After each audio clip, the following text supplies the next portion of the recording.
let me ask you a question, because I actually was thinking about this question recently because someone else asked this. Why do you ask? I was just wondering, like, how you're gonna like communicate like through your videos to like a different audience. You know, the younger generation growing up. I feel like most of them might not know Wong Productions. Like the current generation might know, but like maybe the younger generation might not know. Cool, that's a good question. You know what's crazy? I feel like this, not in any condescending way, but you guys are the young generation. When we came almost a decade ago. So yeah, you're saying, what are you going to be like in 10 years? What's going to be like? How are you going to connect with the younger generation? And I feel like someone literally probably asked us that 9 years ago, and it was like, what are you guys going to do in 9 years? Like, is anyone going to still watch you guys? So and like now it's like we're like thankfully, you know, we've continued as a company to grow and as artists and as, you know, career, like, you know, professionally. So I think all we can say is, especially in a space that is so reliant on like software and technology, you can't make any predictions past like 3 years, to be honest. Like Snapchat wasn't even a thing 2 years ago, right? It's like, and look, like that's the only thing you guys probably use right now. Well, you noticed when we drove into Penn State, the first time we did, Phil brought up a point. Oh no, don't say this. So the first time we drove into Penn State, the way we got here is we were on Google on our computers, our desktop computers, and we had to print out directions and drive looking at the paper. This was only 9 years ago. Yeah. What? Now, What are those? They're directions on paper. That was the way to get around. Like, unless you actually had like a map that you go to AAA, you get a map. We had to print out directions to figure out how to get here. Navigation didn't exist Because smartphones didn't exist. Yeah.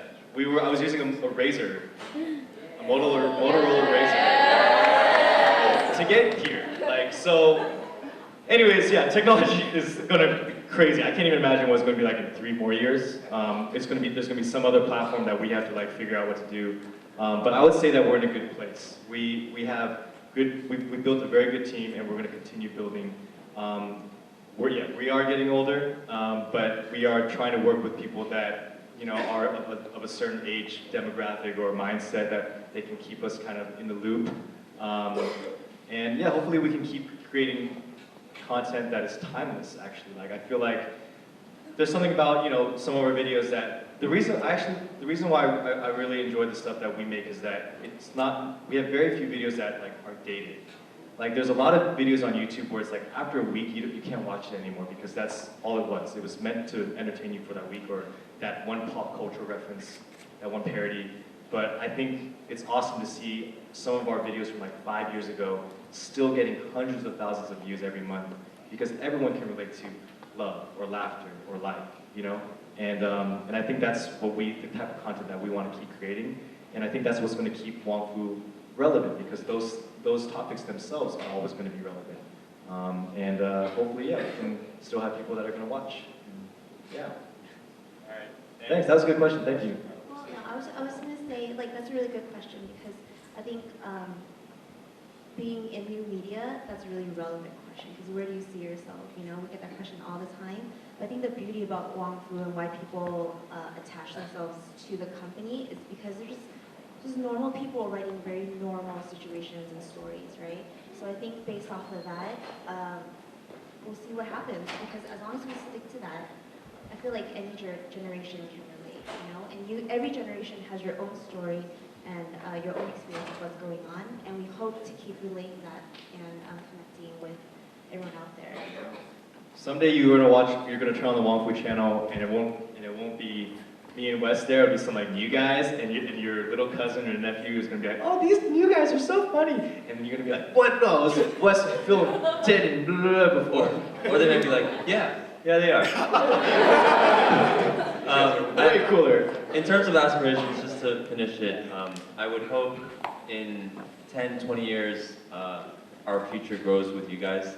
I would hate to think that it's just a window and we're inspiring a new generation and we lose the old generation. I hope you guys stick with us because we're gonna keep going as long as you guys are here with us. Yeah, we have a very unique challenge on our channel where we have people that started watching us when they were your age, and now they're in their 30s or past 30s, and they're still watching us. But then we have people that are like, we have moms come up to us and say, "Oh, we watch your videos together." And I'm like, "What is your 6-year-old watching on our channel?" Are they like crying about relationships already? So it's really like we have to like do this balance of content. So if you follow us, through the years, I think you're going to see that there's going to be things that speak to you and some things that don't. But don't worry, we're very conscious of that and aware of that. So if there's one that doesn't really speak to you, don't worry about it. Probably the next one will, and it'll just go on that cycle because we want everyone to enjoy. Thank you.